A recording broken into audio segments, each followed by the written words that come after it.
Hello everybody, this is Havoc with my review on the Total War 3 Kingdoms 8 Princes DLC. With the full game having been out only 2.5 months, a DLC so soon and in a different time period has raised some eyebrows. So today, I'll take a look at what's inside to determine whether or not it's worth your money and your time. I will say this up front, this is the cheapest DLC that includes a quote-unquote new campaign that we've seen in a Total War game to date. So keep that in mind as we go through this together. If you want to go ahead and purchase the game for less than $7.50 or right at £6.50, check out the link and the code in the description where you can buy it through my channel on Games Planet. In the usual disclosure, I did receive a preview copy of this DLC from Creative Assembly. A great and many thanks to them for allowing me to review it, but it will not have an effect on my opinion of this DLC, as you're about to find out. As always, let's dive in. We are first going to check out the new and reworked features in this DLC.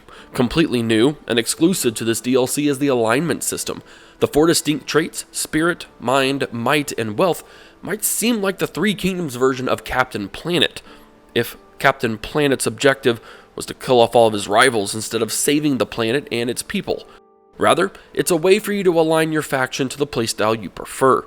As you rank up through your faction's unique currency, through event decisions and various actions, you receive certain buffs relevant to each trait. In a previous video, I speculated that there might be 2 sets of conflicting traits that you won't be allowed to rank up in both, but that does not seem to be the case. Play your cards right, and I don't see how you can't rank up in all 4 areas, as I've ranked up in 3. This is a bit disappointing to me as I'm not a fan of being able to pursue every single thing at once. I like that push and pull of conflicts that really makes me choose a path and focus on it. It develops story, it develops character, and it can really set you apart from the masses in a sense. Being able to rank up in every area with no negatives just kind of takes the fun out of it all. That being said, the alignment system does provide some pretty good buffs. None of the areas feels stronger or weaker than the others, which was a concern of mine. And to be honest, the biggest reason why I'm ranking up in 3 different areas at once is due to my experiment where I'm being the Empress's shill and doing everything she tells me to do to help me rank up in my prestige level. Obeying her at every step has always buffed my rankings in these different alignments, definitely giving off a kind of mad Empress vibe, of which I have no doubt she is, so there's that to consider in the context of this review. The alignment system is all that is genuinely new in this DLC. There are several reworked, redesigned features that can make up the rest though. The ranking system is about 90% the same. As you rank up in the system, more and more features get unlocked as in the base game. 8 Princes does differ in the fact that as you prestige up, you have the opportunity to either take Luoyang as Emperor or sweep in as a region taking the place of the Empress. The reform system is now similar to the Yellow Turban's, both in the scroll reform format as well as being locked behind your prestige level. I do understand why they have it this way, it is just a DLC after all, but I think they could have kept the tree in somehow. It's such a dominant feature and such a gorgeous feature for the base game, and I think it deserves to be used more than it has. The texts themselves do seem a bit underwhelming overall, and I don't know if it's just the format in which they're unlocked or what, but something just comes off as missing and lackluster about it. I wish I could figure it out, but I really just can't seem to put my finger on it. Keeping in the realm of features but not necessarily redesigned are the 8 Princes' various faction specializations and currency, and this is one of the more shining star moments for this DLC. Where maybe the reform texts are a bit lackluster, the specializations and currencies for each faction are in my opinion stronger and more relevant to the 8 Princes playstyle than the base game to their faction leaders. They are very efficient, and I honestly had a harder time deciding who to play as in the beginning because of this, finally setting on Sima Lu Wen for the espionage and diplomacy style gameplay focus. While I say that the 8 Princes may have some better starting points from their base game counterparts, I could not help but notice some extremely similar personalities, and that's a big issue only because they're the personalities from a pre-patched 3 Kingdoms. Sima A is the new Yuan Shao, at one point having 8 vassals in my campaign. Sima Wei, I swear, is Dongzhou's descendant, demanding the world while also conquering it under vassalage. And Sima Liang is pulling a gold Yuan Shu. Instead of asking me to support his legitimacy every 3 turns, he's practically begging you for a cooperation, which is the 8 Princes' equivalent of being their vassal. and I've seen the word vassal more times in my 70 turn campaign than I think I've seen in 3 campaigns of the base game. And while everyone under the sun is getting on the vassal train, I still have yet to get to my Grand Prince rank before I can even think about vassalizing people.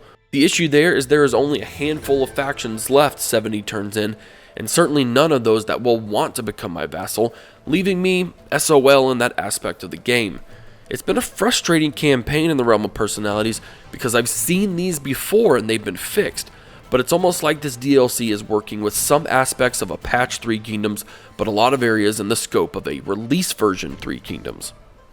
Now, despite the general lack of new features and the frustrating reincarnated personalities, I'm actually having a very enjoyable campaign, and I think it's due to Sima Luwen's mechanics. I've been deceiving people into giving me their territories or some extra cash, I've been creating proxy wars, and my extensive, amazing spy network system has provided more entertainment in a 3 Kingdoms campaign than any other I've played. Sima Luen makes Cao Cao's mechanics look like child's play, and I'm loving it completely. And not all the personalities are bad. In my coalition, Sima Yang and my other allies support me and each other in war coordinations I haven't seen in the base game. I regularly interact with other minor factions who are happy to take my food in exchange for various things in return. Even Sima Wei, my current only real enemy, has been somewhat reasonable at times and not extremely demanding during the 3 wars I've had with him. I've had a very weird experience with this DLC, having some decently big issues with it, but also having a good amount of fun at the same time. If you're confused as to my opinion on this DLC, welcome to the club because I'm not quite sure either. Initially, I had the hardest time writing this script because I found very little good in what I was playing. And what I realized back on Monday was that my perspective was pretty skewed. I was approaching this DLC as though it was a full Rome 2 or Attila campaign map. It's not at all, significantly less in fact. As I mentioned in my intro, 8 Princes is the cheapest DLC that includes a quote-unquote new campaign in it. It is not a full-blown new campaign like Age of Charlemagne. It's also not a Lord pack or a Culture pack from previous series. It's in between. A campaign pack set roughly in the same time with several new lords and just a few new mechanics with some redesigned ones. And if that seems a bit empty or lackluster, I'd really have to agree. Would I rather have new mechanics and more lords in the base game? 1000% yes. Considering what we have been given though, the price fits the content. And that's the not so simple conclusion for me. It's not going to revolutionize your 3 Kingdoms experience. I'm still not okay with the time period realistically being a decade or so past the end of the base game as a campaign pack. But if you played most or all of the base game and want to play some new characters with a little twist here and there, then this less than $7.50 DLC could be for you. And that's just the plain and simple verdict. That wraps up my review on the 8 Princes DLC for Total War 3 Kingdoms. As mentioned in the intro, if you want to buy this DLC cheap, follow the link and the code in the description. It helps supports the channel as well.